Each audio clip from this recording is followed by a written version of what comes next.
அனைவருக்கும் வணக்கம். இன்றைக்கு இந்த பதிவில் இரண்டாவது கல்யாணம் என்ற நாவலை பற்றி பார்க்க போகிறோம்.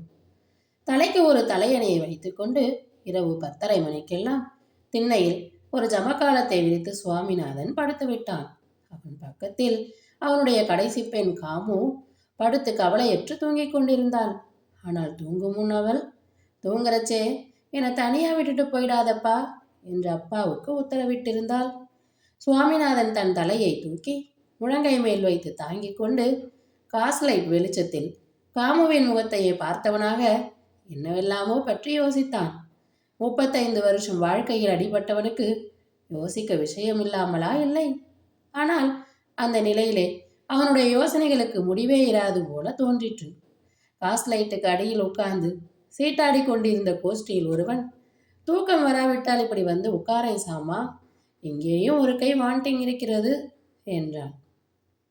"அட பைத்தியக்காரா, தூக்கம் வராவிட்டால் என்றா சொல்கிறாய்? அவனுக்கு என்னமாடா இன்னைக்கு தூக்கம் வரப்போகிறது" என்றான் வேறொருவன். பேசிய இருவரும் யார் யார் என்ன சொல்கிறார்கள் என்பதை கூட அவன் யோசிக்கவில்லை. குழந்தை மூச்சுண்டால் நான் பக்கத்தில் இல்லை என்றால் அழும் என்று தனக்கு அப்போது சீட்டாட மனம் இல்லாததை ஒரு காரணம் சொல்லி விளக்கினான்.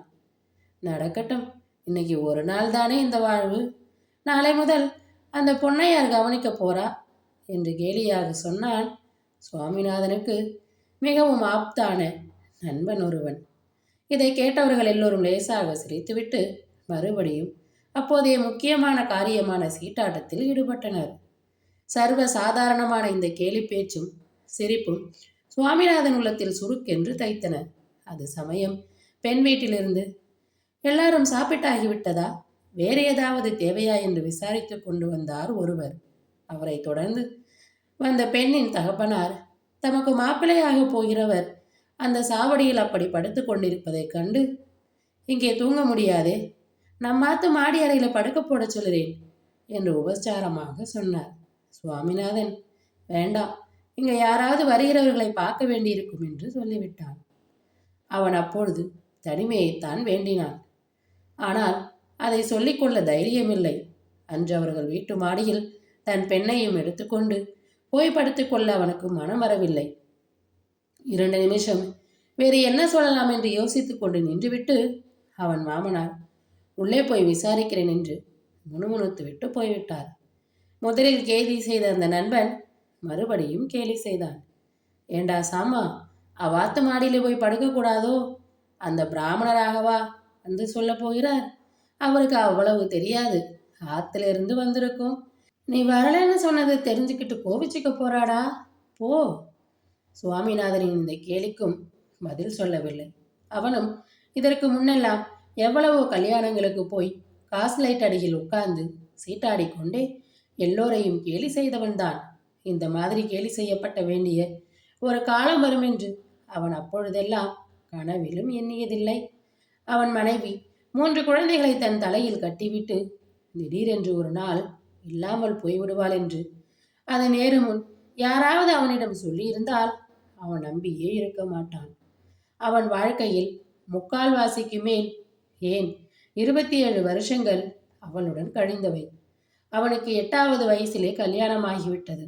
அவன் தாய் இறக்கும் முன் தன் கடைசி பிள்ளைக்கு கல்யாணம் செய்து வைத்து கண் குளிர பார்க்க வேண்டும் என்று 8 வயசிலேயே ஏற்பாடு செய்துவிட்டாள். ஆனால் அந்த கல்யாணம் நடந்து 10 வருஷத்துக்கு மேல் அவள் உயிருடன் இருந்தாள். அப்படியும் அவள் இறக்கும்போது அவள் மனதில் பெரிய குறை ஒன்றுதான் இருக்கத்தான் செய்தது. சாமாவுக்கு குழந்தை பிறக்கும் முன் அவளுக்கு இறக்க மனமில்லை. ஆனால் காலன் அவளை அழைத்து கொண்டு போய்விட்டான். படிக்க வைத்து கல்யாணம் செய்து மற்ற எல்லாமும் செய்தவர் அவன் முத்தண்ணாதான். மணி 11 அடித்து விட்டது. அவர் இன்னும் வந்தபாடில்லை. அடுத்த ரயில் 11:30 மணிக்கு. அதற்கும் வராமல் இருந்து விடுவாரோ என்று சுவாமிநாதன் எண்ணும் போது அவனுக்கு பகீர் என்றது. ஆனால் வராதிருக்க நியாயமில்லை, வந்து விடுவார். தனக்கு முதல் மனைவியாக வாய்த்திருந்தவள் தன் முத்தண்ணா வீட்டில் மண்ணையால் பிரியமாக வளர்க்கப்பட்ட சிறுமிதான் என்று அவன் ஞாபகப்படுத்தி கொண்டான். அனாதையாக விடப்பட்ட தூரத்பந்துதான் அந்த பெண். 27 வருஷம் அவளுடன் வாழ்ந்துவிட்டு இப்பொழுது அவளை பற்றி முதல் மனைவி என்று எண்ணும்படியான நிலைமை வந்துவிட்டது. அவளை இனி வரப்போகும் ஒருத்தியுடன் ஒப்பிட்டு பார்க்க வேண்டி வந்துவிட்டது. அவள் ஸ்தானத்தில் வீட்டிலோ உள்ளத்திலோ வேறு யாரையும் அங்கீகரிக்க மனமில்லைதான். ஆனால் தன் குழந்தைகளை உத்தேசித்து செய்யப்பட்ட அந்த காரியம் அந்த குழந்தைகளை எப்படி பாதிக்குமோ கடவுளுக்குத்தான் வெளிச்சம். வருகிறவள் எப்படி இருப்பாளோ? பார்ப்பதற்கு நன்றாகத்தான் இருந்தாள். பிறந்த வீட்டில் அவ்வளவு சுபீட்சம் என்று சொல்ல முடியாது. பொறுப்பு தெரிய வயசும் ஆகிவிட்டது. தம்பி தங்கைகள் மத்தியில் பழகி வளர்ந்தவள். ஆனால் தன் குழந்தைகளை எப்படி நடத்துவாளோ?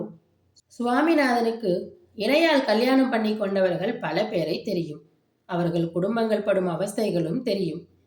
1000ல் 1 2க்கு மேல் கல்யாணம் சரியாக பலிப்பதில்லை என்றும் தெரியும். இவ்வளவு தெரிந்திருந்தும் அவன் 2வது கல்யாணம் செய்து கொள்ள துணிந்து விட்டான். வேறு என்ன செய்வது? வாசலில் குதிரை வண்டி வந்து நின்றது. முத்தண்ணாவும் மன்னியும் அதிலிருந்து இறங்கி உள்ளே வந்தார்கள். அவர்களை கண்டவுடன் சுவாமிநாதன் எழுந்து ஒன்றும் சொல்லாமல் அவர்களை எதிர்கொண்டு அழைப்பவன் போல் 4 அடி முன்னோக்கி நடந்து நின்றான். காலம்பர ரயிலே வரணும்னு பார்த்தேன், முடியல. குழந்தைகள் எல்லாம் சௌக்கியமா சாமா என்று விசாரித்தார் முத்தண்ணா. ஆனால் சாமிநாதனின் கண்கள் முத்தண்ணாவை சரியாக பார்க்கவில்லை. அவருக்கு பின்னால் கையில் தன் பேர குழந்தையுடன் வந்து கொண்டிருந்த மன்னியைத்தான் பார்த்தான். மன்னியின் கண்கள் கலங்கியிருந்தது போல அவனுக்கு தோன்றியது. அவன் கண்களும் கலங்கின. தாய் இருக்கும்போது கூட அவனை சீராட்டி பாராட்டி வளர்த்ததெல்லாம் அவன் மன்னிதான். அவளுக்கு கல்யாணமாகி வெகு நாள் வரையில் குழந்தை இல்லாமல் இருந்ததால் சுவாமிநாதனைத்தான் ஊராரும் அவளுக்கு அவளுடைய மூத்த பிள்ளை என்று சொல்வதும் வழக்கம். சுவாமிநாதனின் முதல் மனைவி இறந்த பிறகு அவர்கள் இருவரும் சந்திப்பது இதுதான் முதல் தடவை. தன் மூத்த பிள்ளை மனைவியை இழந்து தவிக்கும் போது கூட மன்னி வர இயலாமல் போய்விட்டது. அவளே அப்பொழுது படுத்த படுக்கையாக உயிருக்கு மன்றாடி கொண்டிருந்தாள். இப்போதும் அவள் மிகவும் துர்பலமாகத்தான் இருந்தாள். ஆனால் சாமாவின் கல்யாணத்திற்கு போகாமல் இருப்பதா என்று அவள் தன் உடல்நிலையும் கவனிக்காமல் வந்திருந்தாள். உண்மையிலேயே சுவாமிநாதன் அவளை எதிர்பார்க்கவில்லை.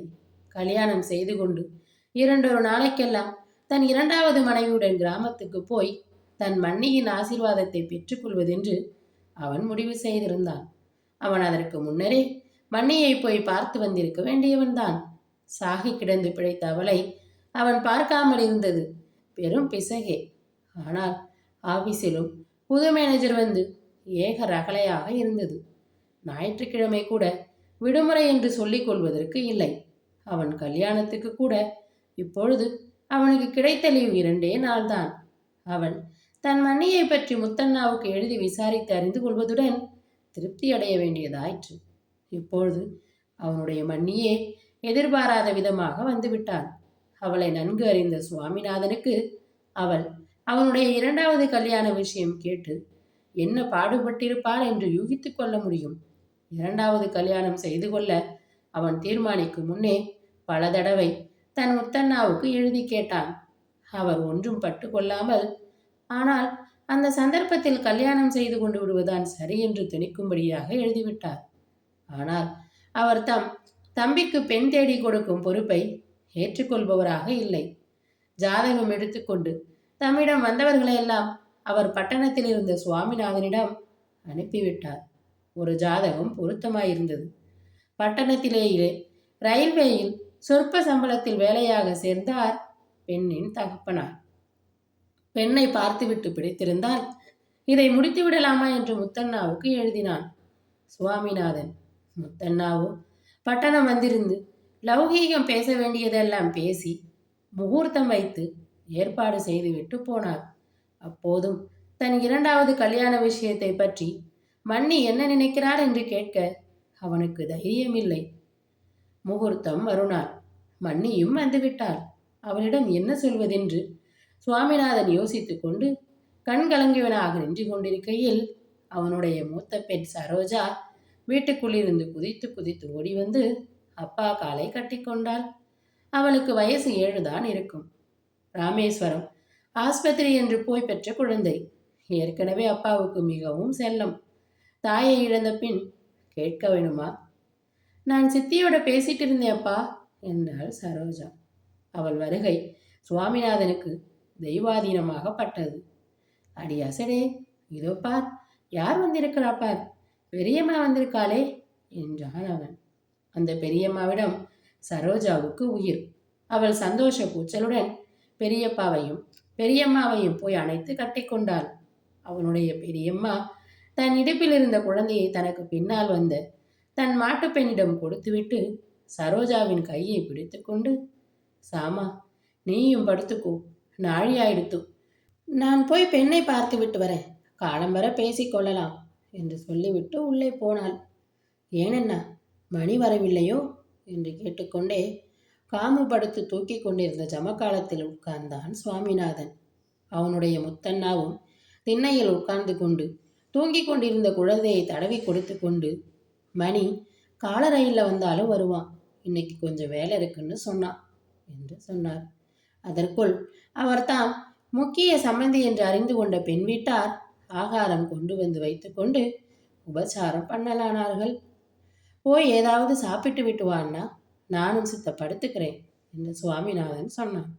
முத்தண்ணா உள்ளே போனவுடன் ஜமக்காலத்தில் காலை நீட்டிக்கொண்டு படுத்து விட்டான். ஆனால் தூக்கம் வருவதாக இல்லை. வருபவர் போகிறவர் சந்தடியும் மறுநாளைய காரியங்களுக்காக செய்யப்படும் அவசர ஏற்பாடுகளின் சந்தடியும் அவன் காதில் ஒலித்தன. மணி 12 சாப்பாட்டை கூட முடிக்கவில்லை. பெண் வீட்டிலிருந்து கனத்த அவசரமாக யாராவது ஒருவர் வந்து அகாரணமாக யாரையாவது பார்த்து, எல்லாம் சரியா வந்ததா என்று உரத்த குரலில் விசாரித்து விட்டு போவார். பக்கத்தில் சீட்டாட்டம் வேறு மும்பரமாக நடந்து கொண்டிருந்தது. கல்யாணத்துக்கென்று வந்த சிறிய இடத்தில் பல குடும்பத்து குழந்தைகள் சேர்ந்ததனால் அவை திடீர் திடீரென்று தூக்கத்தில் கூக்குரல் கொடுத்து மாறி மாறி அலறி கொண்டிருந்தன. முத்தண்ணா ஆகாரத்தை முடித்து கொண்டு வந்து, சாமா, தூங்கி போயிட்டா என்று யாரிடமும் சொன்னது அவன் காதில் விழுந்தது. நான் பெண்ணாத்துக்கு போயிட்டு வரேன் என்று சொல்லிவிட்டு மன்னி போனதும் அவன் காதில் விழுந்தது. ஆனால் அவன் கண்ணை இறுக மூடிக்கொண்டு அசையாமல் படுத்து விட்டான். 27 வருஷங்களுக்கு முன் நடந்த தன் முதல் கல்யாணத்துக்கு முந்திய தினமும் இப்படிதான் இருந்திருக்குமா என்று சுவாமிநாதன் யோசித்து கொண்டிருந்தான். அந்த கல்யாணத்தில் ஒரே ஒரு சம்பவம்தான் அவனுக்கு நன்றாக ஞாபகம் இருந்தது. நலுங்கில் ஒருவர் கையிலிருந்து ஒருவர் வெற்றிலை பாக்கு பிடுங்கிக் கொள்ளும் பொழுது 5 வயது நிரம்பாத தன் மனைவியை வெடுக்கென்று கிள்ளிவிட்டான். வலி தாங்காமல் அவள் ஹோ என்று அழுதாள். சுற்றி இருந்தவர்கள் 2 பேரையும் இல்லாத கேலியெல்லாம் செய்து விட்டார்கள். இப்படி யோசித்து கொண்டே சுவாமிநாதன் தன்னையும் அறியாமல் உண்மையிலேயே தூங்கி போய்விட்டான். காலையில் மேலக்காரர்கள் வந்து காதருகில் கர்ண கொடூரமாக சப்தம் செய்தவுடன் தான் அவன் கண் விழித்து கொண்டான். அவன் மனம் நிர்மலமாய் ஒரு சிந்தனையுமின்றி சூன்யமாய் இருந்தது. நல்ல வேளையாக அவனுடைய குழந்தைகள் அவனுடைய மண்ணியை சுற்றி கொண்டு இருந்ததனால் அவனை ஒன்றும் தொந்தரவு செய்யவில்லை. அவனுக்கு அப்போதிருந்த மனநிலையில் குழந்தைகளும் வந்து தொந்தரவு கொடுத்திருந்தால் அவைகளை ரொம்பவும் கடிந்து கொண்டிருப்பான். அன்று தனக்கு 2வது கல்யாணம். தன் குழந்தைகளுக்கு ஒரு தாய், இயற்கையால் இல்லாத ஒரு தாய் வர இருந்தாள் என்ற ஞாபகம் அவனுக்கு வந்ததும் திக்கென்றது. அவன் சாதாரணமாக காமத்தாலோ குடும்ப வாழ்க்கை என்ப இன்பத்தாலோ பீடிக்கப்பட்டவன் அல்ல. அவள் இருந்த வரையில் எல்லாம் சரியாக நடந்து வந்துவிட்டது. அவன் எதை பற்றியுமே அதிகமாக கவலைப்பட வேண்டி வந்ததில்லை. இனி குளிர்த்துவிட்டு ஈரம்போக தலையை உதறுபவனைப் போல ஒரு தரம் உதறிவிட்டு எழுந்து பல் துலக்கி காபி சாப்பிட உள்ளே போனான். அப்பா, பெரியம்மா வந்திருக்காளே, உனக்கு தெரியுமோ என்று கேட்டாள் காமு. தெரியாதே, எங்கே என்று கேட்டுக்கொண்டே சுவாமிநாதன் மண்ணி கொண்டு வந்த காப்பியை சாப்பிட்டுவிட்டு அவளுடன் பல முக்கியமல்லாத விஷயங்களை பற்றி பேசிக்கொண்டு நின்றான். அப்புறம் சாணம் செய்துவிட்டு வர போனான். முகூர்த்தம் 7:30 மணிக்கே வந்திருந்தது. அதனால் சுவாமிநாதனுக்கு சிந்தனை செய்ய அவ்வளவாக அவகாசம் இல்லை. இருந்தாலும் ஒவ்வொரு அடியிலும் அது அவனுடைய 2வது கல்யாணம் என்பதை அறிவுறுத்த ஏதாவது காதில் விழுந்து கொண்டே இருந்தது. 2வது கல்யாணம், விரதம் கிடையாது, 2வது கல்யாணம், பரதேசம் கிடையாது என்று ஏதாவது யாராவது அவன் காதில் விழும்படியாக சொல்லிக்கொண்டே இருந்தார்கள். சுவாமிநாதனுக்கு இந்த கலவரத்திலே எங்கேயாவது தப்பி ஓடிவிடலாமா என்றிருந்தது. ஆனால் 3 குழந்தைகளை படைத்துவிட்டு மனைவியை பிடுங்கிக் கொண்ட அந்த தெய்வம் தனக்கு என்னதான் விதித்திருந்தோ பார்த்து விடுவோமோ என்று தோன்றியது. மனதில் இருந்த கலங்கத்தை எல்லாம் அகற்றிவிட்டு நிச்சிந்தனையுடன் கல்யாண காரியங்களில் ஈடுபட முயன்றான். கணவனும் மனைவியும் ஊஞ்சலில் உட்கார்ந்தினர். பாட்டும் மேலக்காரன் ஊதலும் சேர்ந்து காதை துடைத்து கொண்டிருந்தன. இதெல்லாம் பைத்தியக்காரத்தனமாகத்தான் சுவாமிநாதனுக்கு தோன்றின. ஆனால் சொல்லி கொள்ள முடியவில்லை. அடிக்கடி தன் பக்கத்தில் உட்கார்ந்திருந்த புது மனைவியை திரும்பி திரும்பி பார்த்து கொண்டிருந்தான். அவளுக்கு வளர்த்தி இல்லையே தவிர வயசு மட்டும் ஆகிவிட்டது. பார்க்க பொறுப்பு தெரிந்து நடந்து கொள்ள தெரிந்தவள் போல்தான் இருந்தாள். பார்ப்பதற்கும் நன்றாகவே இருந்தாள். சுமாராக பாடவும் தெரியும் போல் இருந்தது. திடீரென்று அருகிலிருந்த எல்லா சப்தங்களுக்கும் மேலாக ஒரு சப்தம் அவன் காதில் கேட்டது. காதில் விழுந்தவுடனேயே அது காமுவின் குரல் என்று சுவாமிநாதன் அறிந்து கொண்டு விட்டான். சுற்றுமுற்றும் பார்த்தான். அவனுடைய மற்ற 2 குழந்தைகளுக்கும் பந்தலில் அவர்களுடைய பெரியம்மா பக்கத்தில் நின்று கொண்டிருந்தன. காமுவை மட்டும் அங்கே பந்தலில் காணோம். வெளியே முத்தண்ணாவின் பிள்ளை மணி அப்போதுதான் ஊரிலிருந்து ரயில் வண்டியில் இறங்கி வந்தான். சட்டையை கூட கழற்றாமல் காமுவை தூக்கி வைத்து கொண்டு நின்றான். காமு, அப்பா கிட்டே போகணும், அப்பா கிட்டே என்று சத்தம் போட்டு கொண்டிருந்தாள். மணி சிறிது நேரம் அவளை சமாதானப்படுத்த முயன்றான். அவள் அடங்கவில்லை. சட்டென்று மணி பந்தலுக்குள் வந்து, இந்தா சித்தி, உன் குழந்தை செய்கிற பிடிவாதம் சகிக்கவில்லை, நீயே பார்த்துக்கொள் உன் பெண்ணை என்று சொல்லிவிட்டு நாணி கோண முயன்று கொண்டு ஊஞ்சலில் உட்கார்ந்திருந்த கல்யாண பெண்ணின் பக்கத்தில் உட்கார்த்த வைத்து விட்டான். காமு சத்தம் போடுவதை நிறுத்தி கொண்டு நிமிர்ந்து தன் சித்தியை பார்த்தாள். சுவாமிநாதனும் அந்த நிமிஷம் அவள் மனதில் என்ன இருக்கும் என்பதை அறிய விரும்புகிறவனைப் போல அவள் முகத்தை பார்த்தான். அதில் வெறுப்போ அதிருப்தியோ இருந்ததாக தெரியவில்லை. அவள் உண்மையில் சற்று நகர்ந்து தன் குழந்தையை அணைத்துக் கொள்பவளைப் போல சாய்ந்தாள் என்றுதான் சுவாமிநாதனுக்கு தோன்றியது. அவன் மனதில் ஒருவிதமான சாந்தி பிறந்தது.